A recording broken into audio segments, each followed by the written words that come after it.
Kung for some reason, kagaya nyo ako na naka-receive ng gantong prompt sa mga Pi network wallet ninyo, makakatulong tong video na to, okay? So, ikikwento ko siya habang piniplay ko yung recording, guys. So, ang ginawa ko dito, kinapi ko muna yung yung wallet address na nag-appear automatically sa prompt ng Pi wallet. And then, meron kasi akong habit ko na kasi talagang backup ng mga passphrase.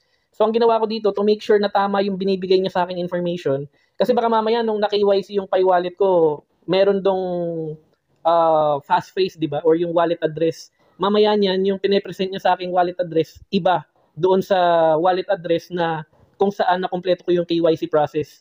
So, yung dito sa word na your confirmed wallet, yung dalawang naka-blurred dyan, ang ginawa ko lang naman dito, pinaste ko yung wallet address na nag-appear doon sa prompt kanina to compare if talaga bang pareha sila. Okay?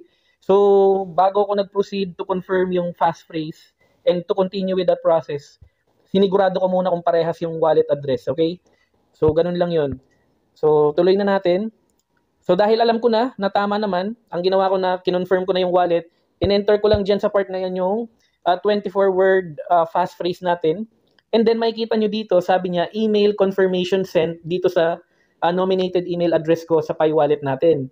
Okay, so ang dapat mangyari dyan, pupunta lang ako sa email address ko, and then, i-confirm ko yung Pi wallet address natin, okay? So, makikita nyo dito sa part na to, disclaimer statement for our Crypto Bayanihan Web3 wallets. The content provided in this video is strictly for educational purposes only and does not constitute financial, investment, legal, or professional advice. We do not promote or solicit the purchase or sale of any cryptocurrencies, tokens, exchanges, or financial instruments. All the information shared on our YouTube channel is published in good faith and are intended to help viewers understand blockchain and Web3 technologies.